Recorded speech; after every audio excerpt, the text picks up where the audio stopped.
Hello, my name is Ricardo Ayala, and today I'm going to be doing a video on how fungi can be used to clean the environment of hazardous materials. Humans create millions of tons of hazardous waste each year for the thirst for better and stronger technology.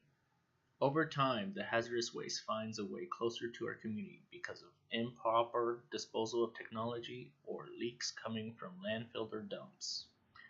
Living near hazardous waste has negative effect on people, like having shorter lifespans or even being diagnosed with cancer. Luckily, there is an organism that lives on this planet that scrubs the environment of hazardous toxins and waste that is neither an animal, planet, or bacteria. We owe a thanks to fungi for cleaning the hazardous waste for us in places we cannot even reach. Today I'm going to talk about what fungi is, also how sturdy and easily can be cultivated, and the different types of contaminated waste it can clean. It's important to be able to use fungi as a weapon against hazardous waste because it's dangerous for people to live near, proximity to, or even deadly to handle. What is a fungi? Most people recognize fungi by its fruiting body, the mushroom, but most of its mass is hidden underground.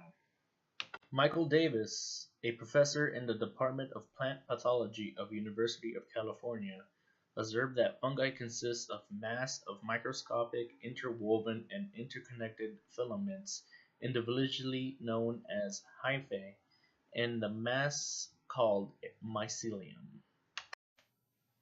Fungi has three fruiting bodies: mushrooms, yeast, and mold, which all contain spores so a new colony can form. Provica also concluded that trace elements, including toxins and heavy elements, can be transported by the microfungi through its mycelia to be deposited in their fruiting body, called the mushroom. Discovered that fungi do not have genetically determined limit to upper size and can potentially continue their growth indefinitely when the environment conditions are unfavorable. So if we keep the fungi properly nutritioned in the right environment, fungi can keep growing without no end.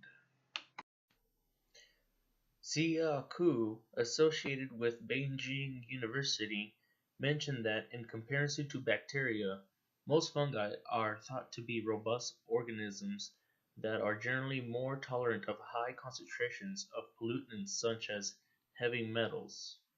This statement shows that how powerful the fungi is to be able to absorb hazardous waste and use it into energy without killing it.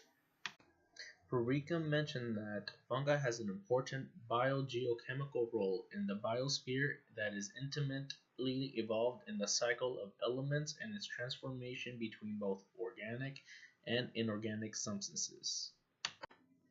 Provica also concluded that trace elements, including toxins and heavy elements, can be transported by the microfungi through its mycelia to be deposited in their fruiting body, called the mushroom.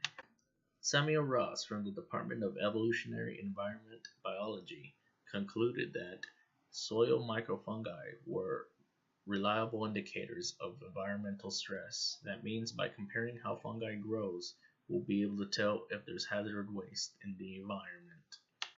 From reading these articles, I have learned that we have only scratched the surface on studying how fungi is able to interact with the soil to clean hazardous waste. There are many different types of fungi that do many different types of jobs. Some fungi are better at cleaning the environment, while others are just good at consuming it. It's strange to think that fungi is neither an animal or plant, but somehow can survive proximity to toxic metals like mercury or radiation from nuclear sites that would kill other life forms. The growth of the fungi is determined by what elements are in the soil. If the fungi grows in the preferred element in the soil, it will be able to better sustain its life, but also the other plants around it. Fungi is also very sturdy by being able to keep on growing even if it's not its preferred weather or even if the ground is contaminated with heavy metal ions which kill other type of organisms. It is easy to maintain the growth of the fungi because their spores can cover large areas because they can travel by the wind.